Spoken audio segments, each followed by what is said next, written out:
I look at my reflection in the mirror and don't recognize this woman with thin gray hair arranged in a modest style, with wrinkles around her eyes and deep creases around her mouth. 68 years old.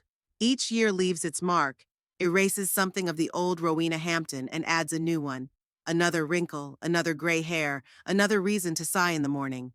Today is Austin's birthday. 44 years old for my only son.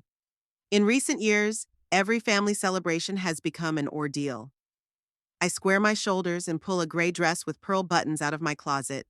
Not too dressy, not too casual. Just right for the birthday boy's mother, who should be somewhere on the periphery of the festivities. As I get ready, my thoughts drift back to the past. Baden, my husband, died 23 years ago, a sudden heart attack at the age of 49. At the time, I was left alone with a 20-year-old son and a huge backlog of unpaid bills. I'd worked as a bookkeeper for a small construction company, Wheatland Construction, since Austin was 5. 38 years in the same office, at the same desk, with the same numbers, documents, reports. After Baden died, I started working overtime, taking on extra projects to pay for Austin's college and our bills. Financial problems taught me to save money. I put every dollar I had into a savings account. Every time I got a raise, I increased the amount I was saving. I learned to live modestly. I rarely bought new clothes, never went to expensive restaurants, never took out loans. And the years of such austerity have borne fruit. I look at my watch. There are 2 hours left before the start of the party. Enough time to finish the gift. The gift box is already waiting on the kitchen table. The expensive new cufflinks Austin had picked up at the store a month ago. He didn't ask to buy them directly, just left the online store page open on his laptop when I came to visit. My son has always been good at hinting. Next to the box is an envelope with a check for $10,000 for unexpected expenses, as I'll write in the greeting card. These unexpected expenses have become a tradition. Every year, Austin calls me with a problem. They have a leaky roof, they need a new car, or they can't make their house payment. I've always been there for him. Our relationship changed when he married Celeste 12 years ago. A beautiful, well-groomed woman with a cold stare and a perfect smile. She works as a beautician at an expensive beauty salon in downtown Wheatland. Works is a bit of a mouthful. She shows up there 2 or 3 times a week to service a few of her regular clients from the city's high society. The rest of the time she spends at the gym, at meetings with friends, in spas. Their house in the upscale Wheatland neighborhood is a mockery of my modest apartment. I made the down payment on it, $50,000 I'd been saving for 5 years. Then Austin said it was temporary, that he'd pay it back as soon as his business picked up. He works as an insurance agent, and his business is always about to go up. But for some reason, it never does. I sigh and tuck the check into the envelope. $10,000. An amount I once never would have imagined, now just another gift for my son to spend without even thinking about how long it took me to earn it. 3 weeks ago, when I stopped by their house to drop off a gift for Sibil, my 15-year-old granddaughter, I overheard Celeste talking on the phone. Yes, I tried to find out her account balance, but the bank said they need a power of attorney or her personal presence. Can you imagine that? All I wanted to do was check to see how wealthy she was. A woman of her age should have a plan in case of, That's when I realized that my sister-in-law was trying to gain access to my bank accounts. The thought of planning to handle my money behind my back hit me harder than I could have expected. That same day, I transferred all my savings, $3 million, to a new account at a different bank. Yes, $3 million. That number still seems unreal to me. 38 years of work, prudent investments, interest from deposits, no major spending on myself. It had all turned into an amount most people can only dream of. Money that was supposed to provide me with a peaceful old age and help my family after my death. Except now I'm beginning to question whether my family deserves that help. My phone rings, and I see Sibil's name on the screen. The only silver lining in this dark relationship. "Grandma, are you getting ready?" Her voice sounds excited. "Yes, darling. I'll be at your place in an hour," I answer, feeling my heart warm at her call. "That's great. I have something for you. It's a surprise, so don't ask." She giggles into the phone. "I'll look forward to it." I smile. After a short conversation, I sink back into my thoughts. Sibyl is the only one who is genuinely excited to have me in their house. She looks just like Baden, the same dark eyes, the same habit of wrinkling her nose when she laughs. Sometimes I think she's my atonement for all the mistakes I made raising Austin. And there were a lot of mistakes. After Baden died, I was so afraid of losing my son too, that I let him do everything. I couldn't say no when he asked for money for a new computer, for a trip with friends, for expensive clothes. I worked 2 jobs so that he could have nothing to deny himself. And instead of gratitude, I got a kid who took everything for granted. He was expelled from college after his sophomore year for failing. He came home, lay on the couch, and watched TV while I worked. When I tried to talk to him about the future, he rolled his eyes and said I didn't understand him. I got him a job at my friend's insurance company. He started at the bottom, but quickly moved up because of his charm and ability to talk to people. That's where he met Celeste, who came in to get insurance on her new car. 3 months later, they announced their engagement. 2 more months later, they had a wedding that I spent almost all of my savings on. At the time, I thought it was worth every penny to see my son happy. But the happiness didn't last long. A year later, money problems began. Celeste wanted to live in a big house, drive an expensive car, wear brand name clothes. Austin could not provide such a lifestyle, and they began to take loans. And when the loans stopped, they came to me. I remember the night Austin first asked me for a large sum of money. He was sitting in my kitchen, coffee cup in hand, talking about how the bank was threatening to repossess their car for non-payment. $5,000. I gave him the money without question. Then there was another $5,000 for roof repairs, $10,000 for medical bills when Sibil was born, $20,000 when Austin decided to start his own business, which burned through in 6 months. I realize now that I wasn't helping. I was making it worse. Every time I paid their bills, I only reinforced Austin's belief that it was possible to live beyond your means, that there would always be someone, me, to solve their problems. A year ago, I tried to talk to him about it. We were sitting in a cafe away from Celeste and Sibyl. I told him I couldn't be their financial airbag anymore, that they needed to learn to live within their means. He looked at me like I'd betrayed him. Do you feel sorry for your own son? He asked me then. Why are you saving it? Are you going to take it to the grave with you? Then I backed off. I agreed to help one more time, one last time. But this last time has happened again and again. 3 months ago, when I refused to pay for their vacation in the Bahamas, Austin didn't speak to me for 2 weeks. Then he called and said Sibyl missed me. It was his way of pulling me back into their lives without apologizing. I sigh and look at my watch. It's time to go out. I grab the gift box and the envelope with the check and walk out of the apartment. My old Ford is waiting in the parking lot. Celeste always wrinkles her nose when she sees that car outside their house. Why don't you get something newer, Rowena? This wreck is ruining the look of our street. On the way to my son's house, I think about what I expect from this evening. Nothing good, to be honest with myself. There will be Celeste's strained smile, Austin's condescending tone, the curious looks from their friends who probably only know about me that I'm Austin's rich mom. I park 2 blocks away from their house. There are no more spaces left on their street. I walk slowly, enjoying the warm spring evening. Maybe this is my way of delaying the inevitable. As I approach the house, I see Sibyl waiting for me on the porch. She runs toward me, her long brown hair fluttering in the wind. Grandmother! She hugs me so tightly that I almost drop the present. I'm so glad you came. I would never have missed your father's birthday, I reply, kissing her forehead. She takes my hand and leads me into the house, talking excitedly about school, about her friends, about the new book she's reading. I listen and think about how lucky I am to have a granddaughter. The living room is already packed with guests, Austin and Celeste's friends, mostly similarly well-off middle-aged couples. Austin is standing in the center of the room with a glass of whiskey in his hand, telling some story. Celeste is sitting on the couch, cross-legged, with a perfect smile on her face. When she notices me, her smile becomes strained. Rowena, finally.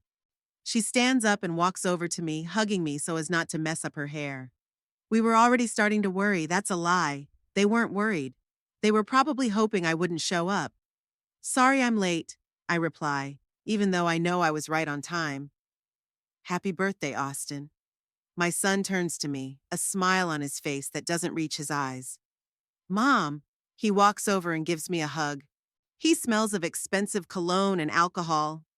I'm glad you could make it. I hand him the gift and he thanks me without opening the box. He knows it's exactly what he wanted inside. He tosses the envelope carelessly on the table with the other gifts. To him, this check is just another drop in the sea of money he's used to getting from me. The evening goes on, and I feel more and more out of place among these people. I sit in the corner of the living room watching Austin and Celeste play the part of the perfect couple. They laugh, they hug each other, they tell stories about their wonderful lives. None of the guests know about the fact that 2 days ago, Celeste yelled at Austin over unpaid bills. I only know about it because Sibil told me over the phone. Sibil sits down next to me and holds out a plate of appetizers to me.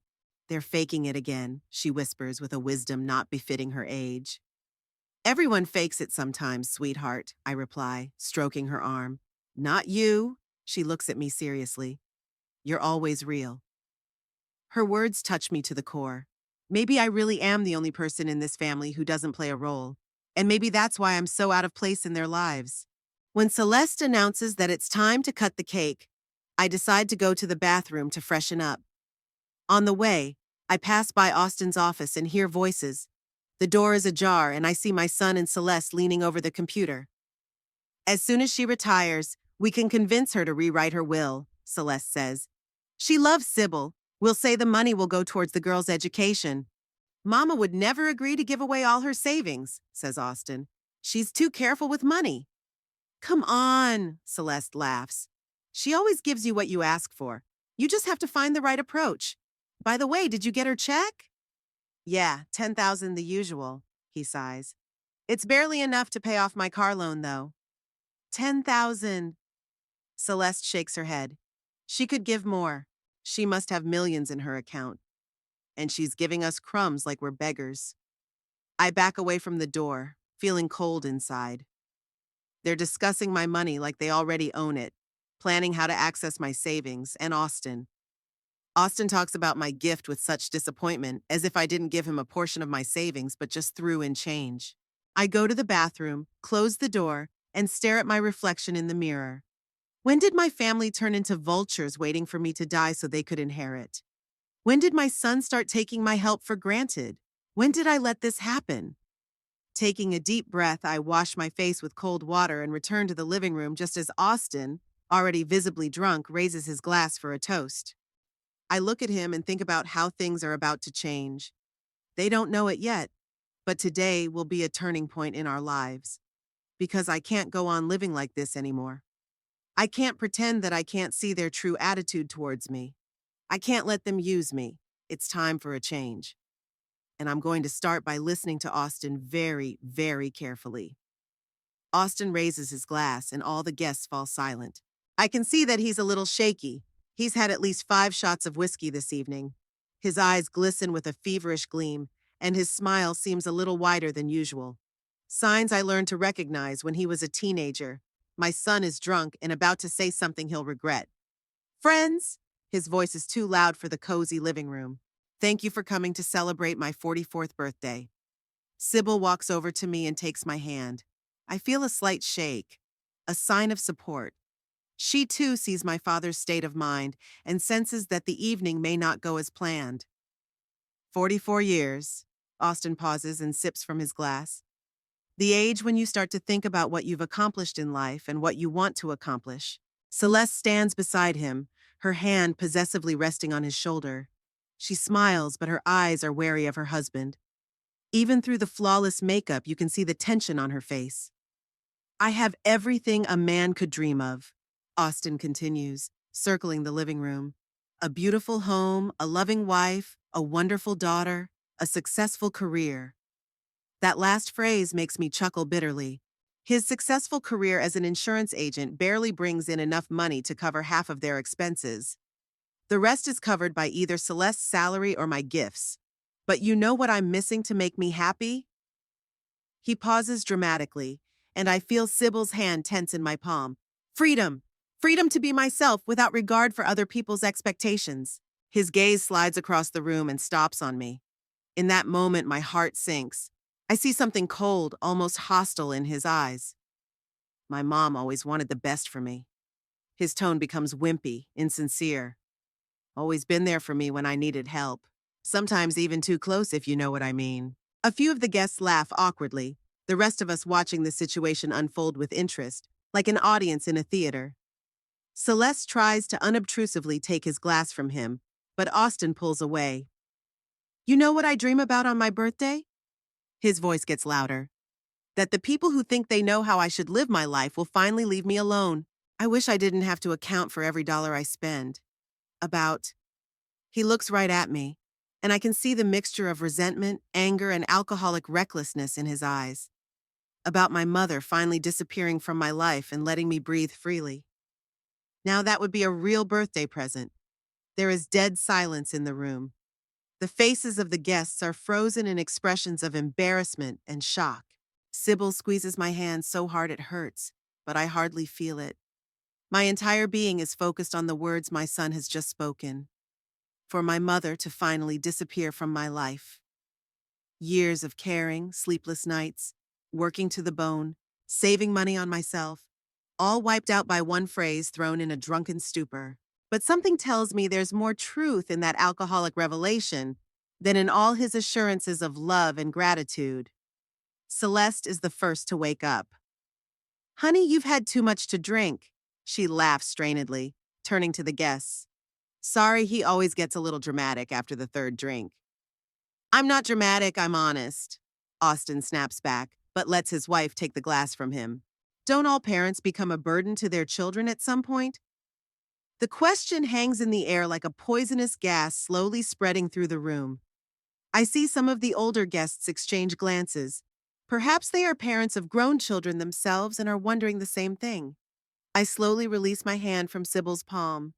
My face is frozen with a mask of calm, though inside everything is seething with pain and anger. Years of practice have taught me not to show my true feelings, especially in situations like this. I think we all need a piece of cake, Celeste said, trying to lighten the atmosphere. Rowena, will you help me in the kitchen? It's her way of getting me out of the room, saving me from further humiliation. Perhaps the only act of kindness on her part all evening. I nod and follow her, feeling the sympathetic glances of the guests. In the kitchen, Celeste closes the door and turns to me. Her perfect face is contorted with a grimace of irritation. I know Austin went overboard, but you could at least try not to look like a martyr. She pulls a cake out of the fridge. He's just drunk. Tomorrow he won't even remember what he said. But would he say it if he didn't think? My voice sounds quiet but firm. Celeste freezes, then slowly turns to me. In her eyes, I see not remorse, but calculation. She's trying to figure out how seriously I take my son's words. Don't be dramatic, Rowena. She rolls her eyes. Austin loves you. He's just tired of your constant presence. You must realize that a young family needs space. A young family? I can't help but chuckle bitterly. Austin is 44 years old, Celeste. You've been married 12 years. You're hardly what you'd call a young family. She clenches her teeth, and I can see the jaundice playing on her cheekbones. For the first time all evening, her mask of perfect hostess cracks, revealing her true face. You know what? Maybe Austin's right. Her voice becomes harsh. Maybe you really should just back off a little bit. Let us live our own lives without your constant supervision and conditions. Conditions? I can feel my voice shaking with indignation. When did I put conditions on you? When I paid the down payment on your house? Or when I paid Sybil's private school tuition? Or maybe when I paid off your car loan last year? See? Celeste almost hisses. You keep bringing up the money you gave us. Like we're forever in debt to you. Like you bought the right to control our lives. I never tried to control your life, I reply, feeling every word struggle. I just wanted to help. Your help is suffocating us. Celeste picks up the cake knife, and there's an ill-concealed aggression in her movements. Do you know that Austin still feels like a failure because of you? Because he can't provide for his family the way you think he should? I remain silent, shocked by her words. Am I so blind that I didn't see how my help has become a burden on my son? Or is this just another of Celeste's manipulations? Sibyl, I change the subject. How is she taking all this? Celeste's face changes instantly, back to her usual mask of caring mother. Sibyl is fine. She understands that family relationships can be difficult. And then she's not a child anymore. She doesn't need her grandmother spoiling her and undermining our parental authority. That's the last straw. The thought that they might use Sibyl as a bargaining chip in our conflict makes me coldly furious. Leave Sibyl out of this, Celeste. My voice is quiet, but there's steel in it. She deserves better than to be a pawn in your games. Celeste is about to reply, but the kitchen door opens and one of the guests enters, Elizabeth, I believe, the wife of Austin's coworker. I apologize, ladies.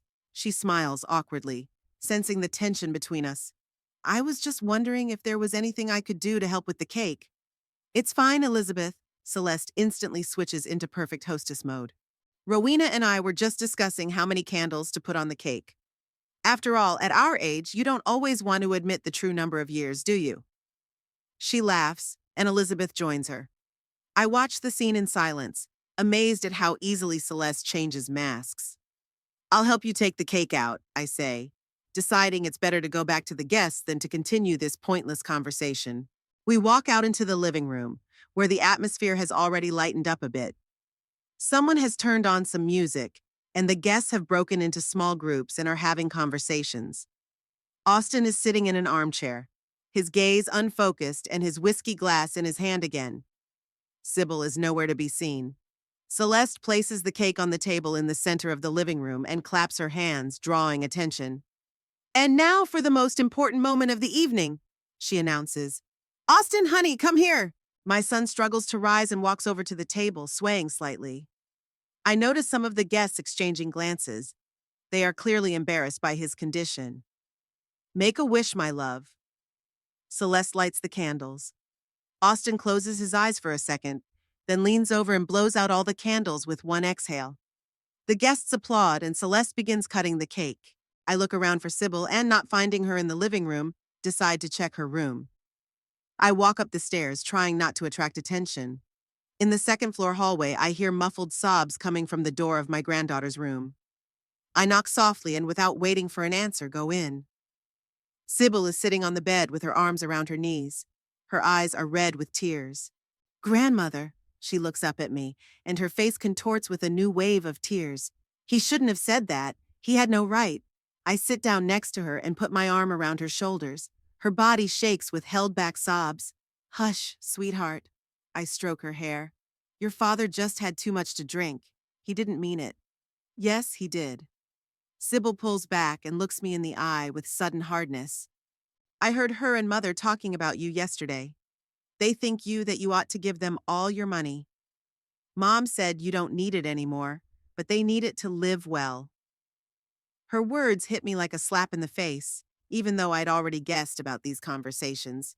It's one thing to suspect, and quite another to get confirmation from Sibyl.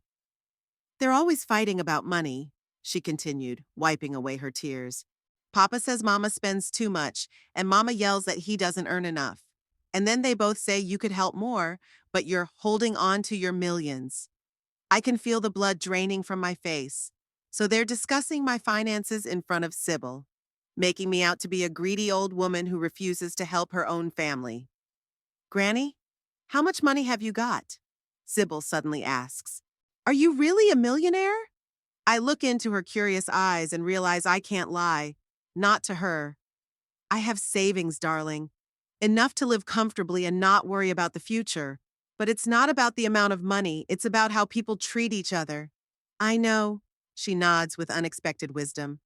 Mom only thinks about money, and she makes Dad think the same way. But you're not like that. You give me books, not expensive trinkets like they do.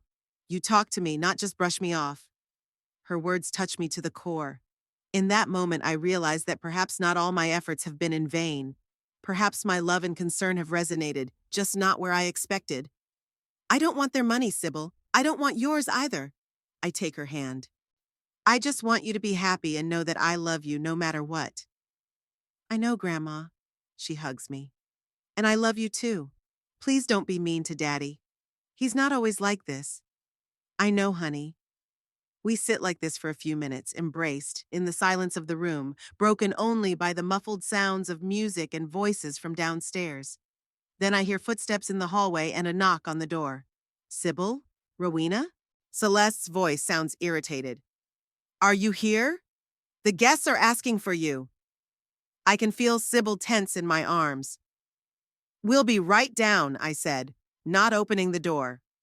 All right, but hurry up. It's awkward to have the birthday boy and his family all over the house, she said, her tone a tone of ill-concealed displeasure. The footsteps receded and Sibyl sighed. I'll have to go. She stood up and adjusted her dress. Are you coming with me, grandmother? Of course, I said, smiling. Just give me a minute to tidy up. When Sibyl leaves, I am alone in her room. The picture on the bedside table catches my eye, me and Sibyl in the park, both laughing, looking at the camera. The picture is from 2 years ago when we spent a whole day together without Austin and Celeste. It was one of the happiest days of my life. I return to the living room, where the party continues, but with a tinge of forced merriment. Austin is still drinking, now barely concealing his condition. Celeste is making small talk with a group of women, her laughter sounding too loud, too fake. Sibyl is standing at the window away from the fun. I head toward her, but am stopped by one of the guests, an older man I vaguely remember as a former colleague of Austin's. Mrs. Hampton, he says quietly with sympathy in his voice. I just wanted to say that I admire your dignity. Not everyone can keep their composure after saying that. Thank you, I reply, not knowing what else to say. My son sometimes says things he regrets too, he continued. This generation, they don't understand the value of family the way we do. I nod, grateful for his support, though unnecessary. I don't need sympathy from strangers. I need my own son to appreciate me, not for the money I can give him, but for simply being his mother. At this point, Austin rises to his feet, his movements clumsy and his speech slurred. Another toast, he announces, spilling whiskey from his glass. To the most controlling mother in the world. The guests freeze, Celeste goes pale, and I feel the blood rush to my face. Austin, I think you should sit down, I say quietly, walking over to him. And I think you should stop telling me what to do. He raises his voice, and a few of the guests instinctively back away. My whole life you've been trying to control me. Austin, study harder. Austin, don't be friends with those boys. Austin, that girl is no good for you. I never told you who to be friends with or who to marry. My voice stays calm, even though I'm seething inside. You didn't? What about Lydia? He's practically screaming. You couldn't stand her. You kept saying she wasn't right for me. Lydia is the ex-girlfriend he dated before Celeste. The girl who really loved him but didn't match his ambitions. Wasn't prestigious enough. I never said she wasn't right for you, I reply. I only said that you should be sure of your choice because marriage is serious. See? He turns to the guests, waving his arms. It's always like that. Never straightforward, but he'll make you feel guilty. Celeste walks up to him and tries to take him under her arm. Honey, let's continue this conversation later. Guests. To hell with the guests, he waves her away. They need to know what you're really like, Mom. How you buy our gratitude with your money. How you make us feel like failures because we can't live our lives the way you think we should. I never tried to control you. My voice shakes, but I keep talking. I just wanted to help. Your help is suffocating us. He repeats Celeste's words, and I realize they've discussed this more than once. We can't breathe because of your expectations, because of your constant reminder of how much you've done for us. Silence reigns in the room. I see some of the guests lower their eyes. Others look at me with sympathy or curiosity. Sibyl stands in the corner, her face pale, her eyes wide with horror. And suddenly I feel relief, as if the heavy burden I've been carrying all these years has finally fallen from my shoulders. No more pretending everything's okay. No more turning a blind eye to the way I'm being treated. I understand, I say quietly, looking straight into my son's eyes. You're right. The best gift for you would be for me to disappear from your life. His face changes, something like fear flickering in his eyes. Perhaps he's only now realizing what he's said. Mom, that's not what I meant, he stammered, his tone changing. No, that's exactly what I meant. I calmly pick up my purse from the table. And you know what? I'm going to give you this gift. I turn to Sibyl, who is looking at me with terror in her eyes. I'm sorry, sweetheart, I tell her. It's time for Grandma to go home. Grandma, no. She takes a step toward me, but I stop her with a gesture. It's all right, Sibyl. Sometimes people need space from each other. Your father's right. I've interfered too much in your life. I glance around the living room, meeting eyes with each of the guests. I apologize for this unpleasant episode. I hope the evening will still be pleasant. And with those words, I head for the exit. No one tries to stop me. Even Celeste looks too stunned to say anything. Only Sibyl rushes after me, but she's stopped by Austin, who finally seems to be starting to realize what he's done. Mama, wait! His voice comes from somewhere behind me, but I'm already closing the front door behind me. The warm spring evening greets me with silence. I take a deep breath of fresh air, feeling my hands shake. The tears I've been holding back all evening finally break through, and I let them flow as I walk to my car. The last thing I hear is Sibyl's voice shouting to me from the second-story window. Grandma, please don't go like that. But I don't turn around. I can't, because I know if I do, I might change my mind. And now, for the first time in years, I'm absolutely sure of the rightness of my decision. I get in the car and start the engine. In the rearview mirror, I see Austin run out of the house, but he stops on the porch, hesitant to approach. Maybe he's afraid I won't stop. And he's right. I slowly pull away from their house, feeling every meter between us bring a strange relief. For the first time in a long time, I feel free from the weight of expectations, both my own and other people's. The best gift would be for you to disappear from my life. Well, Austin will get his gift, but not quite in the way he expects. The drive home seems endless. My hands shake on the steering wheel, and Austin's words play over and over in my head. Tears blur my vision, but I don't stop to wipe them away. Let them flow. They might be the last tears I shed because of him. I park outside my apartment building, an ordinary 5-story on the outskirts of Wheatland. It's nothing special, but for the past 20 years, this place has been my haven. A modest 1-bedroom apartment on the 3rd floor, a place where I lived frugally, saving every extra dollar. I climb the stairs, unlock the door, and turn on the light. Everything looks the same, but it feels different. Like I'm back in someone else's house. Or like I've become a stranger myself. I kick off my shoes and make my way to the bedroom. I open the closet and look at the 2 large suitcases standing in the back. They're already packed, ready for the trip I've been planning for the past few months. I'm not a crazy or impulsive old woman. I've been waiting for this moment, anticipating its inevitability.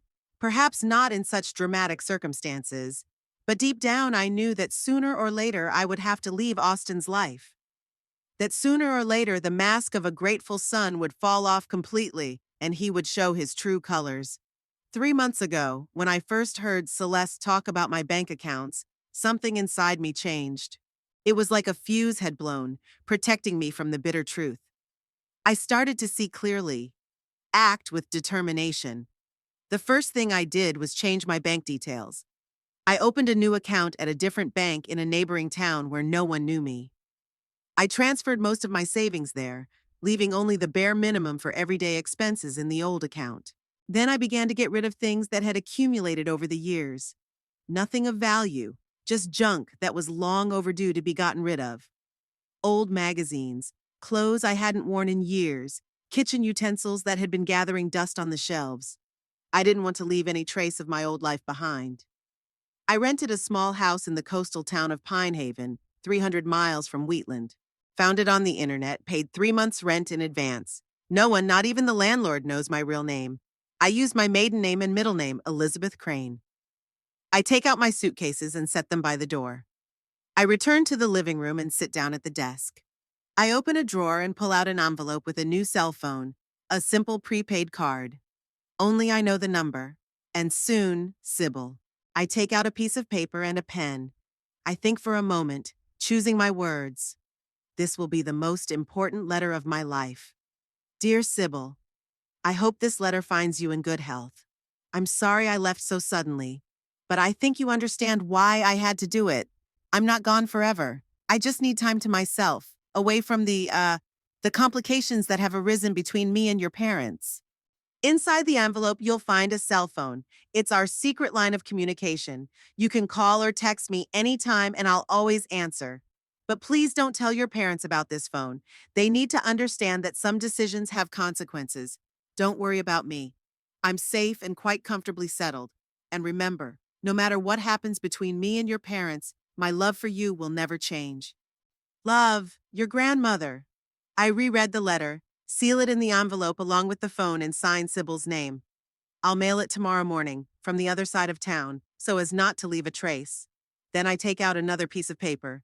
This will be a letter for Austin and Celeste. It will be very different. Austin and Celeste, I have decided to fulfill a birthday wish. I'm disappearing from your lives. Do not try to find me. I do not want to be found. All legal documents related to my finances have been turned over to my attorney. My savings are now in a safe place. Rowena. The brevity of this message seems fitting to me. No emotion, no accusations. Just a statement of fact. I set aside my pen and glance at the clock. It's almost midnight. Time to finalize the last of my preparations. I pull out the small box from the closet that holds the photos. The only personal items I'm taking with me. A picture of Baden, a few shots of little Austin, lots of pictures of Sibil. Suddenly, my gaze falls on a family portrait taken 5 years ago. Me, Austin, Celeste, and 10-year-old Sibil. We're smiling for the camera, standing in front of a Christmas tree. The perfect family, the perfect lie. The day this picture was taken comes to mind. 10 minutes before the picture was taken, Celeste was reprimanding Sibil for soiling her new dress. Austin was arguing with Celeste about the money spent on Christmas presents. And I stood back, watching the circus, thinking that everything could still be fixed, that things would get better. How naive I was. I put the picture aside and closed the box. The past must stay in the past. All that matters now is the future. I check my new cell phone, the one I'll be keeping, making sure it's fully charged and working. Then I methodically walk through the apartment, checking to see if I've forgotten anything important. The blinking light on my home phone catches my attention. A new message. I press the button and hear Austin's voice. Mom, it's me. Listen, I was drunk and I said some things that I shouldn't have said. You know I didn't mean it. Call me back, please. We need to talk. His voice sounds worried but not remorseful. He's not worried about me, but about the consequences of his words. About how my leaving will affect his financial situation. I delete the message before I hear the rest of it. Then I unplug my phone. No one else in this apartment is going to answer the phone. I sit down on the couch and close my eyes. Memories come in waves. There's Austin, the little boy with the shattered knee. I kiss the bruise and he stops crying, smiling through his tears. Here's me and Baden taking him to first grade. He was so excited he forgot his new pencil case at home. We went back to get it after we were late for work. Here's teenage Austin, sullen and withdrawn since his father died. I try to reach out to him, but he pushes me away, blaming me for all his problems. Here he is, standing at the altar with Celeste. So handsome in his new suit. So happy. I'm crying tears of joy, believing that everything will work out. And then, tonight, his words are like knives stabbing into my heart.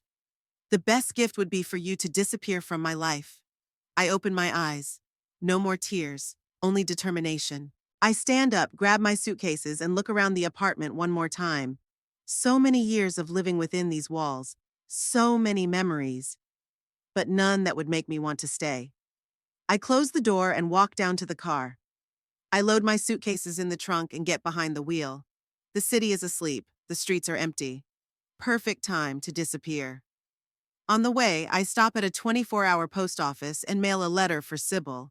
Then I drive to Austin and Celeste's house.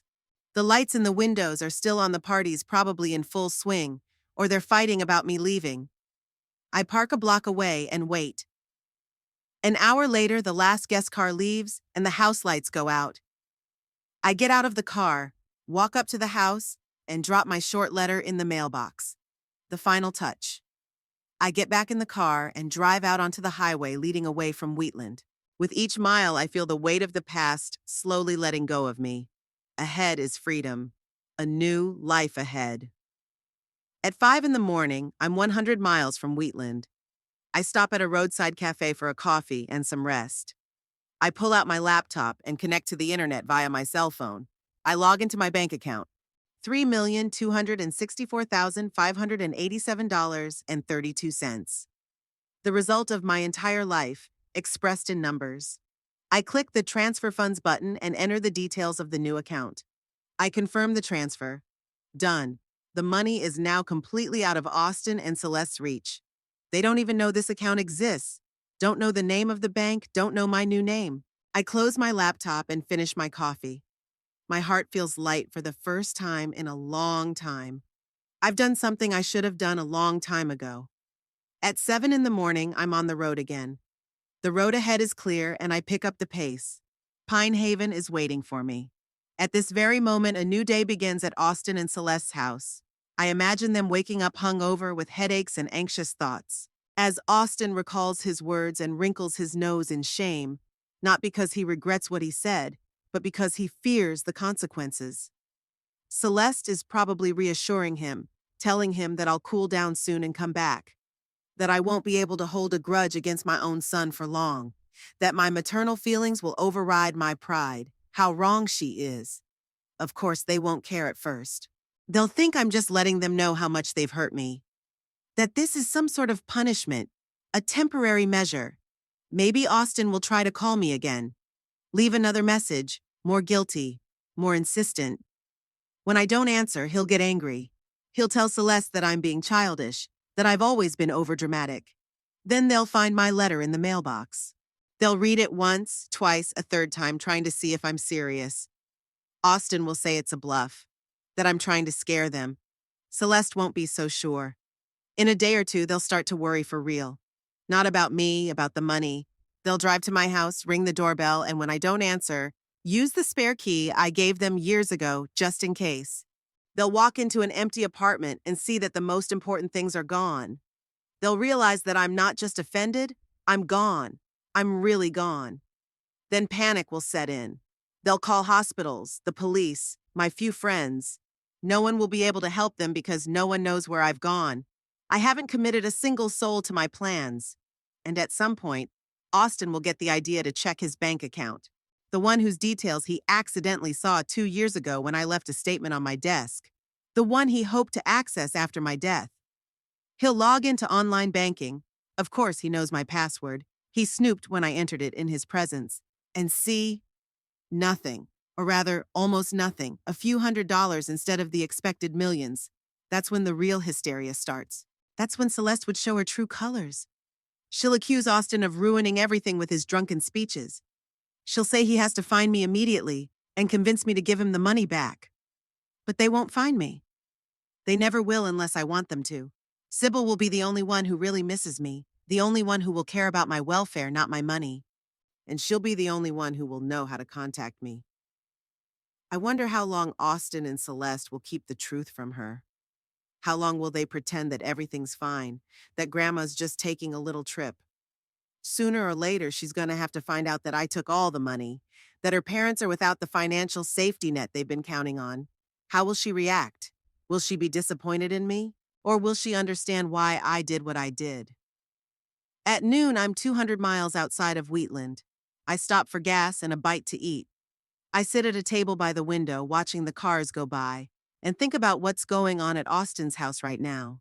Maybe they've already found my letter. Maybe they're already rushing to my apartment to see if I'm really gone. Maybe they're already calling the bank, trying to find out what happened to my money. Or maybe they're still asleep, unaware that their lives are about to change forever. I picture the scene. Austin, still in his pajamas, checking my bank account on his laptop. His face changes from surprise to disbelief, then to rage. He yells, calling for Celeste. She comes running, still sleepy, and he shows her the screen. All the money is gone. She took all the money. Celeste can't believe her eyes. She checks herself, enters the password, refreshes the page. The result is the same. The account is almost empty. This can't be, she says. It must be a mistake, a technical glitch. We need to call the bank. But the bank will only confirm. All the funds were transferred early in the morning to another account. Legally, in compliance with all the rules. Nothing can be done. Then the real scandal begins. Accusations, yelling, tears, maybe even breaking dishes. Austin will blame Celeste for being too greedy, too obvious in her intentions. Celeste will blame Austin for his drunken antics at the birthday party. They'll be so busy figuring things out that they won't notice Sibyl standing in the doorway with an envelope in her hand. An envelope containing a telephone and a letter from Granny.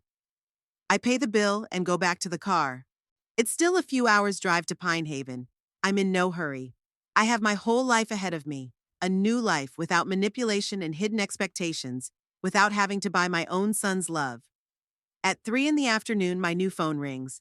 The number is unknown, but I guess who it is. Grandma? Sibyl's voice is quiet, as if she's afraid of being overheard. Hello, darling, I answered, my heart clenching with tenderness. Are you really gone? For good? I'm gone, but not out of your life forever, I say softly. We'll always be in touch. They're going crazy, she whispers. Dad just got back from the bank. He's yelling at Mom and she's yelling at him. They say you took all the money. It's true. I see no point in hiding the obvious. It's my money, Sibyl. I earned it with my own labor. I know, she said, her voice sounding surprisingly mature. They had no right to treat you like that, especially Dad. What he said at the birthday party. Your father said something he's been wanting to say for a long time, I reply. Sometimes alcohol just takes the filters off. They want to find you. They called the police, but they said they can't put out a BOLO because you're an adult and you left voluntarily. They won't find me unless I want them to, I say firmly. And right now, I don't want them to. I understand, she sighs, but I'll miss you. We'll talk a lot, I promise. And maybe someday you'll come visit me, but this must remain our secret. I won't tell anyone, she swears. I have to go. I think my mom's coming. I'll call you later. The conversation ends, and I continue on my way, feeling a strange mixture of sadness and contentment. Sadness at not being able to see Sibyl as often as I'd like. Satisfaction at finally being free of the toxic relationship that had suffocated me for years. At 5 o'clock in the evening, I pull into Pinehaven, a small coastal town where no one knows me and no one will be looking for me. The salty sea air fills my lungs, and the sound of the waves reaches even here to the main street. I find the address my landlord gave me, a small white house 2 blocks from the ocean. Simple but cozy, the perfect place to start a new life. I unload my suitcases and bring them inside. It's clean and bright inside, minimal furniture, but everything I need is there. I'll buy the rest later. I don't hurry to unpack. Instead, I walk out onto the small veranda and watch the sunset over the ocean. The sky is turning shades of pink and orange, and the waves are gently rolling in. In that moment, I feel a strange calmness. It's as if my whole life has been leading up to this moment, to this freedom. Like everything that came before work, saving money, making endless concessions to Austin, was just preparation for this life. My life. $3 million, the money I plan to leave to my son. Money that would now give me a chance to live for myself, at least at the end of my life. I don't feel the slightest regret, only a quiet joy and anticipation of a future that finally belongs to me alone. And 300 miles away, in the affluent Wheatland neighborhood, Austin and Celeste's house is probably still raging a storm. They're going through their options, calling banks, hiring private investigators. They can't believe that their dutiful, handy ATM mom would dare to take such a step. They haven't yet realized that they've lost not only money, but also me, and that the latter is probably much more important. But someday they will realize. Someday maybe Austin will realize how much pain he's caused me with his words and his attitude. Maybe he'll even repent. But it will be too late. Because I, Rowena Hampton, have finally made a choice for myself. And that choice is irreversible. The sea breeze ruffles the curtains in my bedroom.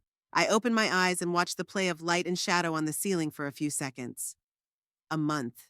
It's been a whole month since I left Wheatland and started a new life in Pinehaven. I get out of bed and walk over to the window. The view of the ocean still seems like a miracle to me. The vast blue stretching to the horizon.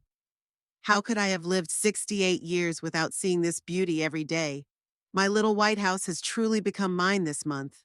I rearranged the furniture, hung curtains, bought some paintings by local artists. I planted flowers in the garden. They are just starting to come up through the ground, but soon they will turn my plot into a real flower garden. On the kitchen table is a postcard from Sibil. A safe, innocent card with a picture of a kitten and the words, "Miss you." Inside, just a signature, no details, no address. We agreed to communicate only by phone so as not to leave a trace. She sent the card through a friend from out of town. I make tea and go out on the veranda. It's early morning. The town is still asleep. Only seagulls shout over the shore, and occasionally a fisherman's car passes by heading out to sea. How strange to feel this freedom. No obligations, no expectations, no guilt. For the first time in years, I'm living completely in the present moment, not constantly thinking about Austin's problems, about his financial difficulties, about how to help him. Of course, I miss Sibyl. We talk almost every day, but it's not enough. I miss her laughter, our long conversations over a cup of cocoa, the way she wrinkles her nose when she's not happy about something, just like her grandfather. But I don't miss Austin. I don't miss his perpetually disgruntled face, his demands, his ingratitude. I don't miss Celeste's cold stare, her fake smile, the way she always judged my clothes, my car, my life. A phone call interrupts my musings. It's Sibyl. She's calling earlier than usual. Grandma? Her voice sounds strained. Good morning, darling. Is something wrong? Daddy hired another detective. Third one this month, she says quietly, clearly afraid of being overheard. This one seems more competent. He asked a lot of questions about you, your habits, where you might be. What did you tell him? I ask, feeling slightly uneasy. Nothing useful. I hear the chuckle in her voice. I told him that you've always wanted to go to Florida or Arizona, that you like big cities and noisy places. I smile, smart girl, pointed them in the opposite direction. Pinehaven is a quiet little town on the North Shore that I never mentioned in their presence. How are your parents? I ask, though I'm not particularly interested in their well-being. Sibyl sighs. They fight all the time.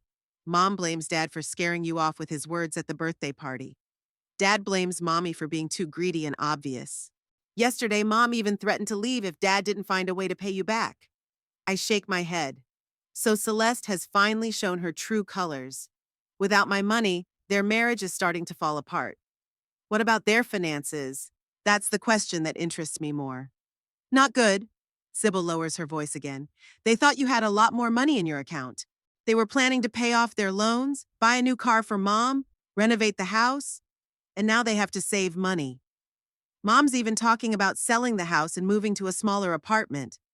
I don't feel the slightest regret. They've been living beyond their means for years, relying on me for support.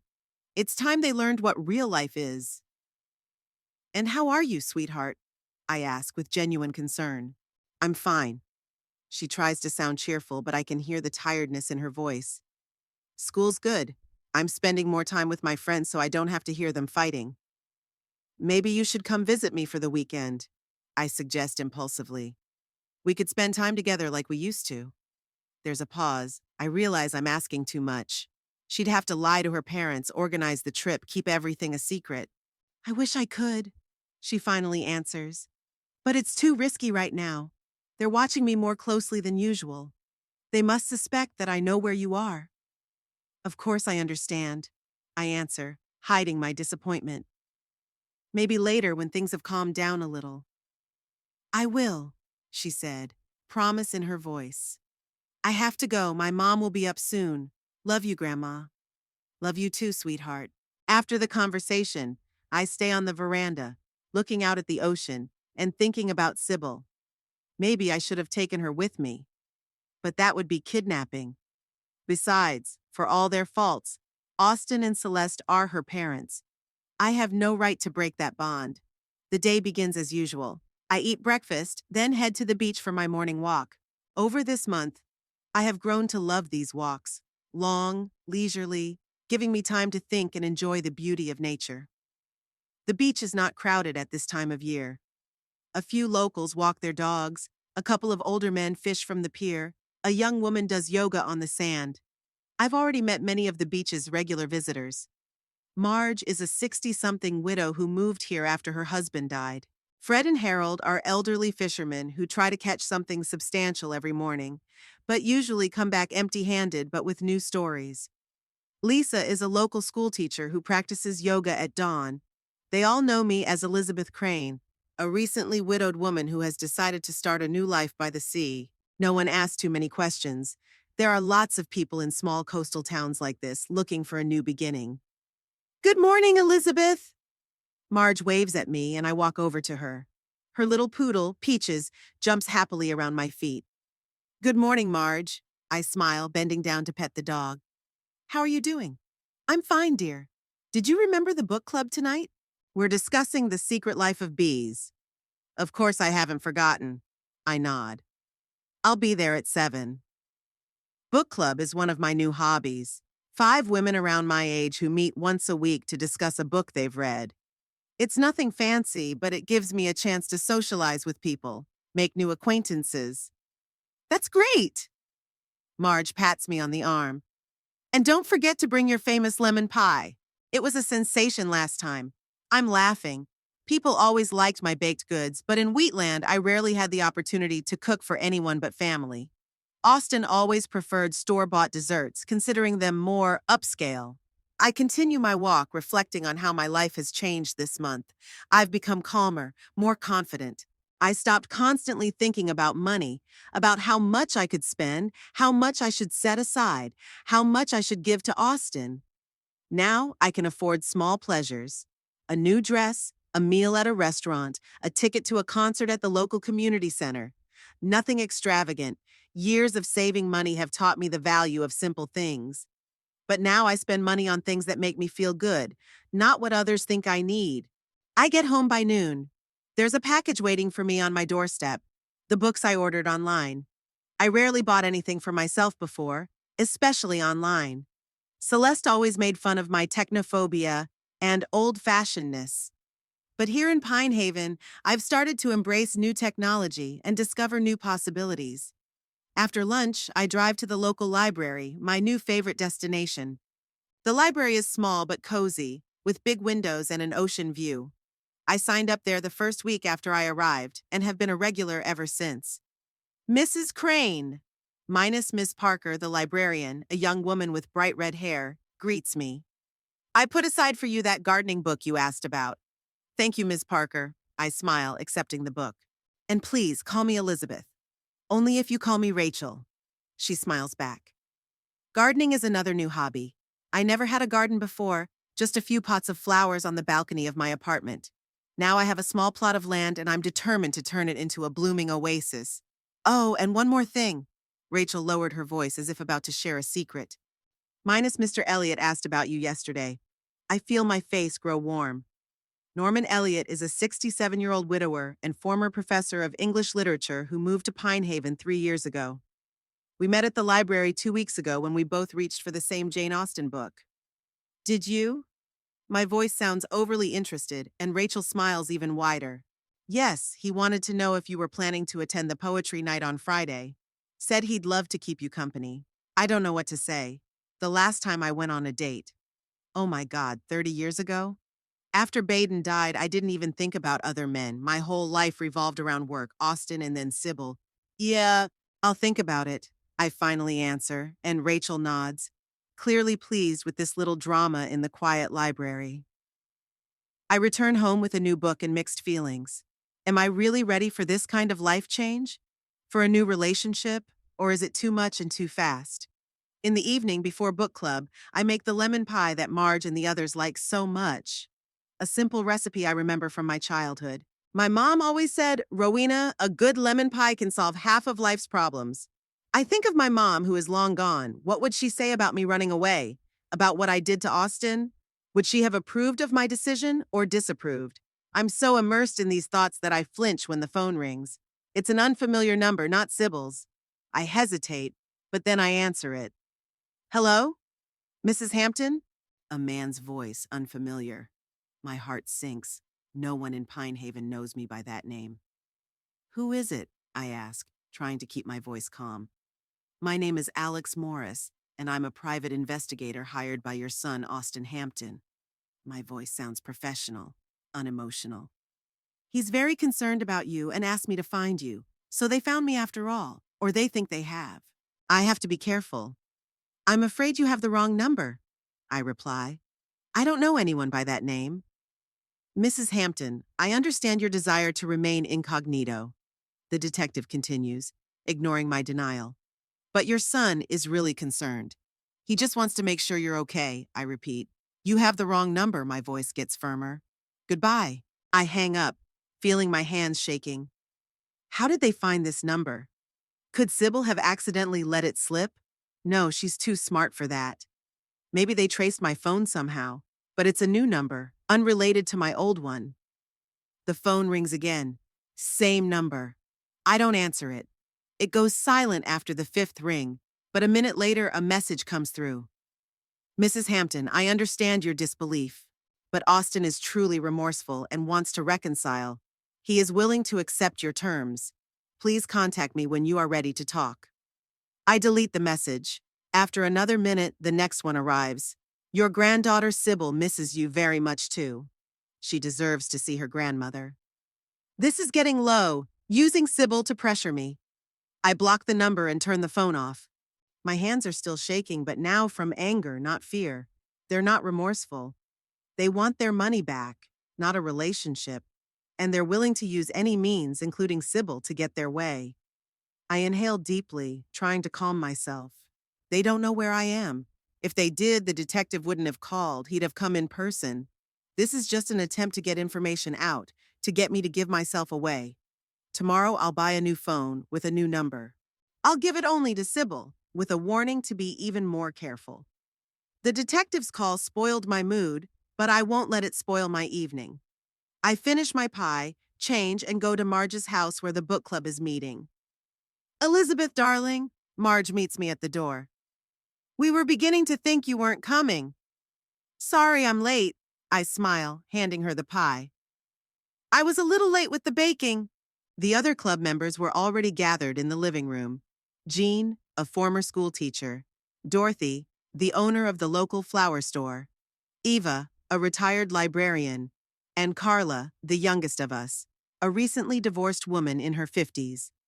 Elizabeth has brought her famous pie, Marge announces, and the women murmur in approval. We spend the next 2 hours discussing the book, drinking tea, eating pie, and sharing news. A typical book club evening. But for me, it's so much more than that. It's an affirmation that I can build new connections, create a new life. That I'm not just Austin's mom or Sibyl's grandma, but a person with my own interests, opinions, friendships. So, Elizabeth, Carla saunters over to me as the formal part of the evening ends, and the women break into small groups for more personal conversations. Marge tells me that Norman Elliott is showing interest in you. I can feel myself blushing. News travels fast in a small town. It's just a friendly chat, I reply, trying to sound casual. Of course it is, Carla winks. That's why he asked Fred what kind of flowers you like. He did? Is news to me, and I can't hide a smile. Yeah, Carla is pleased with the effect she's having. Norman is a good man, Elizabeth. Educated, well-mannered, with a sense of humor, and he's clearly fascinated by you. I'm not sure I'm ready for a relationship, I confess. It's been years since No one's talking about a serious relationship, Carla shakes her head. Just a nice chat, maybe dinner or a walk on the beach. Don't deprive yourself of the little pleasures, Elizabeth. Her words make me think. Really, why not allow myself a little joy? Why should I turn down the possibility of a new relationship because of fear or prejudice? When I get home, it's late. I turn on my phone and see 3 missed calls from Sibyl. I call her back immediately, feeling anxious. Grandma? Her voice sounds worried. Where have you been? I've been trying to call. I'm sorry, honey. I was at book club and I turned my phone off, I explain. What happened? The detective Dad hired. He says he found you, or at least your phone number. He called you? Yes, he did, I sigh. But I didn't confirm it was me. And I blocked his number. Good, Sibyl sounds relieved. I was afraid they'd actually found out where you were. Dad was so excited when the detective said he'd found a way to contact you. How did he even find that number? I ask, still puzzled by it. I don't know. Sibyl sounds sincere. I swear I never gave your number to anyone. Maybe he tracked the calls from my phone somehow? It's possible. I didn't think of the danger. I'll buy a new phone tomorrow and warn Sibyl to be more careful. Grandma! Sibyl's voice is getting quieter, more serious. They really are desperate. Mama's threatening to leave Papa. Says he's ruined their financial future by scaring you away, and Dad. He's drinking more than usual. Sometimes I hear him crying at night. I keep quiet, not knowing what to say.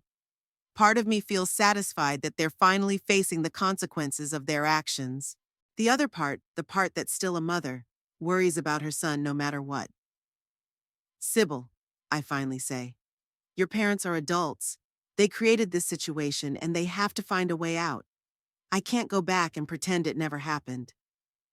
I know, she sighs, and I'm not asking you to do that. I just wanted you to know what's going on. Thank you, sweetheart. My voice softens. You're a very brave and smart girl. I'm proud of you. After I talk to Sibyl, I can't sleep for a long time. I think about Austin, about his tears, about his marriage falling apart. Should I feel guilty? Responsibility? Number I've lived with guilt and responsibility for his well-being for decades. That's enough. It's time for him to learn to live on his own, to solve his problems without my help. And yet, he's my son, my only child. Whatever our relationship, that bond is unbreakable. I only fall asleep in the morning with a heavy heart, but a strong determination to stay the course. My new life is just beginning, and I will not let the past drag me back down. The next morning greets me with bright sunshine and clear skies. A perfect day for new beginnings. I buy a new phone, give Sibyl the number, and advise her to only call when she's sure she's not being overheard. And then I do what I've been putting off all week. I call Norman Elliott and accept his invitation to a poetry evening. I'd be happy to keep you company, Elizabeth, he said, his voice warm with a slight British accent that I found charming. And I'd be glad to have your company, Norman, I reply, feeling my heart beat a little faster. When I hang up the phone, I realize I'm smiling. For the first time in a long time, I feel not just free of the past, but open to the future. For new possibilities, new relationships, new feelings. Austin, Celeste, their problems all seem distant, like a story from another life. Maybe someday I can forgive them. Maybe someday we can rebuild some kind of relationship. But it will be on my terms when I'm ready, and only if they really change. In the meantime, I have Pinehaven, my little house by the sea, new friends, and maybe a new relationship. I have the freedom to do what I want without regard for other people's expectations. And I have Sibyl, albeit at a distance, but still close by in my heart. And that's enough. More than enough for a woman who has given all her life and received almost nothing in return. For a woman who only now, at 68, is finally beginning to live for herself.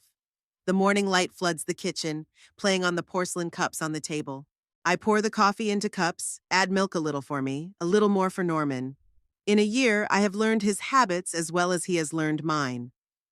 Good morning, darling. Norman enters the kitchen, fresh from his shower, his damp gray hair slicked back. He leans over and kisses my cheek, a light, almost weightless touch that nevertheless makes me feel warm inside. Good morning, I smile, handing him a cup. Did you sleep well? Like a baby, he sits down across from me.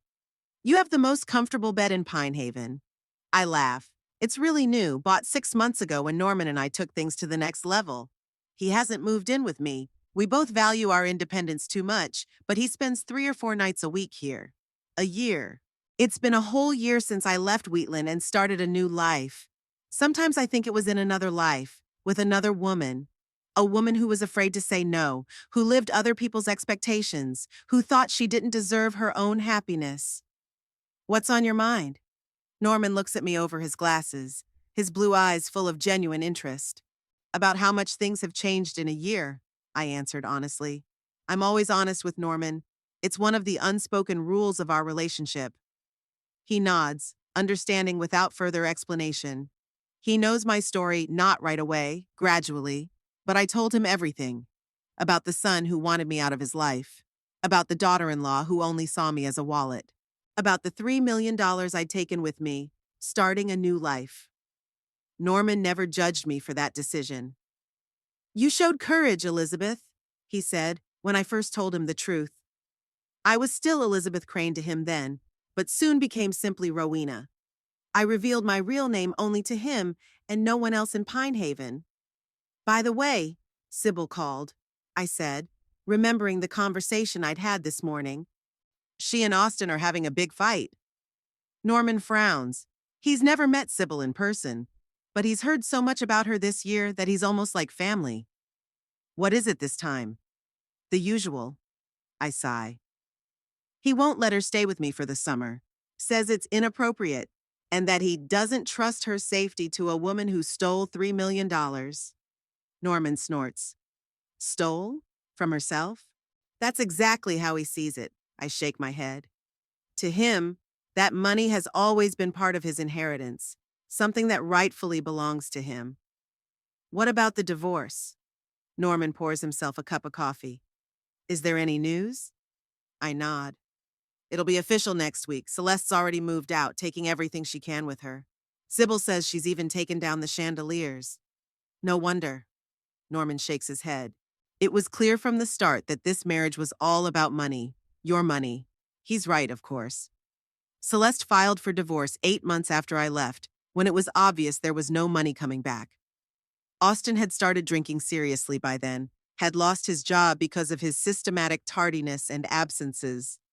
The house they had taken out an exorbitant mortgage on had to be sold to avoid bankruptcy. They moved into a small apartment on the outskirts of Wheatland, the same one I'd lived in for the past 20 years. It's ironic. Austin's trying to recover, I say, remembering Sibyl's stories. He's found a job at an insurance company, not as prestigious as he used to be, but stable. He's seeing a psychologist. Hasn't had a drink in 2 months. That's good, Norman nods, especially for Sibyl. Yes, it's the most important thing for her. I agree. She's been so exhausted this year, poor thing. Her parents' divorce, moving, changing schools, and yet she manages to keep her grades up and take theater class. Just like her grandmother. Norman winked at me, and I couldn't help but smile.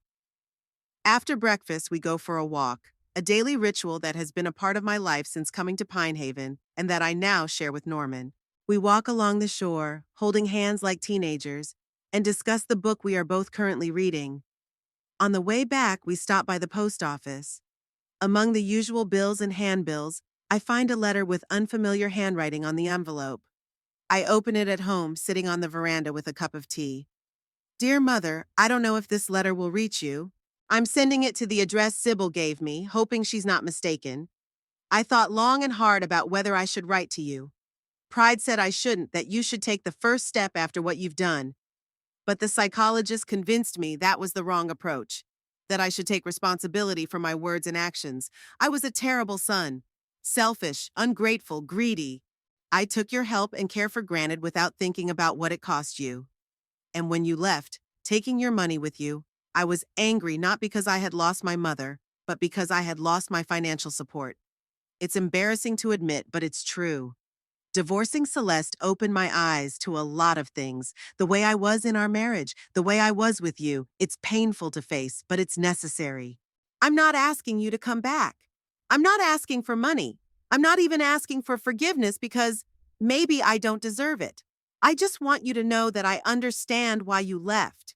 And I'm glad you had the strength to do it, that you didn't let me continue to take advantage of your kindness. Sibyl tells me you're happy in your new life. You have friends, hobbies, even a relationship with a good man. I'm happy for you, Mother. I really am. If you ever want to get in touch with me, I'll be waiting. But I'll understand if you'd rather leave the past in the past. Love, Austin. I reread the letter twice, feeling tears come to my eyes.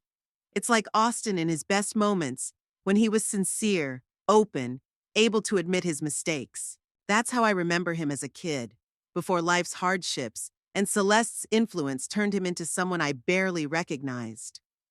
Bad news? Norman comes out onto the porch and sits down next to me, concerned by my tears.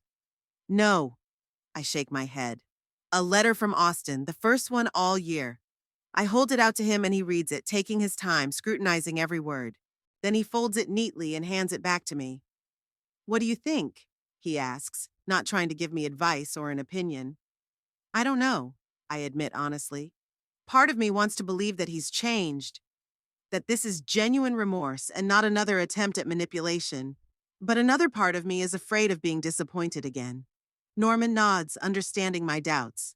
You don't have to decide right now, he says softly. Give yourself time to think about it. He's right, of course. It's not a decision that should be made in haste. I put the letter away and try not to think about it until evening when Sibyl calls again. Did you get the letter from Papa? She asks me without preamble. I did, I answer. Did you know he was going to write? Yes, I heard hope in her voice. He showed me the draft. He rewrote it 3 times, can you believe it? He wanted it to sound sincere. And is it sincere? I'm asking him straight out. Or does he just want his money back? Sibyl is silent for a few seconds. I think it's sincere, she says at last. He's really changed, Grandma. With no mom, no money, no prestigious job, it's as if he's become real, like I barely remember him. Her words make me wonder. Maybe losing everything he thought was important really helped Austin reevaluate his life. Maybe he's finally grown up. He's asking about you, Sibyl continued, but he doesn't press. He doesn't ask for your address or phone number. He just asks if you're happy. And what do you say? I wonder. The truth? I hear a smile in her voice. That you're finally happy. That you have a beautiful house by the sea, friends, your own garden, and even a boyfriend. I laugh at the last one. Norman's not exactly boyfriend, sweetheart. It's a word more suited to your age. Okay, partner, she laughs too. Or life partner. What do you old guys call it these days? We old guys, I emphasize the word jokingly, prefer not to label each other. We just enjoy each other's company. That's so sweet, she said with genuine warmth in her voice.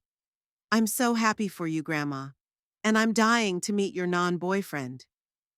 You'll meet him, I promise. If your father will let you come for the summer. About that. She pauses dramatically. He said yes. He just said I could stay with you all summer if that's okay. My heart leaps for joy. A whole summer with Sibyl, a chance to show her around Pinehaven, to introduce her to Norman and my friends, just to be around every day. Of course I don't mind, I exclaimed. I'd be happy to have you here. Great! She sounds as excited as I am. I'll come right after I finish school. Dad says he can bring me himself if you don't mind. That offer takes me by surprise. Austin wants to come, to see me, to see my new life. Yeah. I need to think about it, I answer honestly. Give me a few days, okay? Sure, she understands my doubts. He said he'd understand if you'd rather I came alone. After talking to Sibyl, I sit on the veranda for a long time, looking out at the ocean and thinking, am I ready to see Austin? To let him into my new life, however briefly? Would it destroy the peace and harmony I'd worked so hard to build? A week later, during another conversation with Sibyl, I finally make a decision. Tell your father he can bring you, I say, feeling strangely calm after my decision. But don't let him expect too much. We can talk, but I can't promise that things will be the same. The day Sibyl and Austin arrive, I wake up early. I've changed not only internally but externally over the year. The sea air and regular walks have given a healthy blush to my cheeks. My hair, which I used to always dye, is now a natural silver color. And there's a sparkle in my eyes that hasn't been there in years. At noon, I hear the sound of a car pulling up. I step out onto the porch and see them. Sibyl jumping out of the car with her backpack over her shoulder, and Austin slowly getting out of the driver's side. Sibyl runs to me and I open my arms, feeling my heart overflow with love. She's grown over the year, looking even more like her grandfather, but her eyes are Austin's eyes, dark, expressive. Grandma!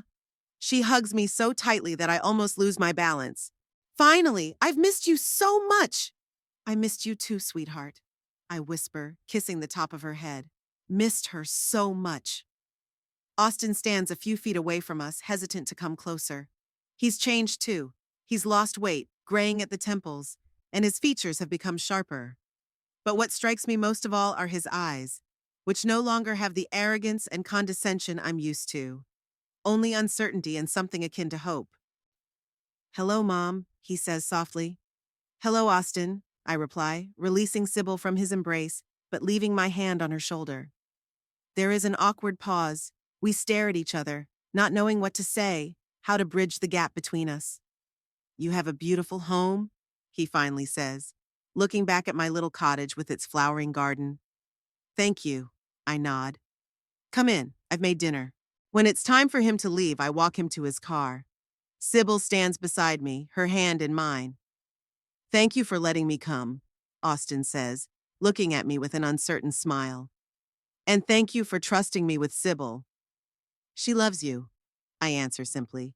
No matter what, you're her father. He nods, his eyes glittering suspiciously.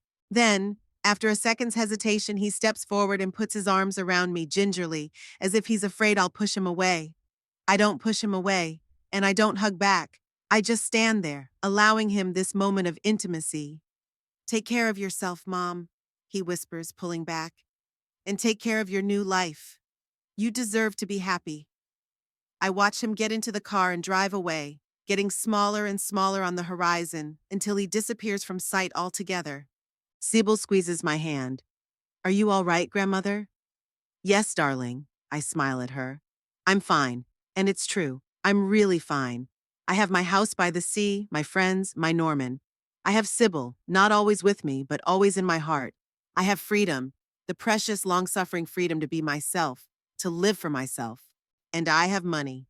$3 million that I had saved all my life for my family, but which finally gave me a chance at true happiness at the end of my life. Money that became not a curse, but a blessing when I finally learned to use it properly. Not to buy someone's love, but to provide myself with a decent, free life.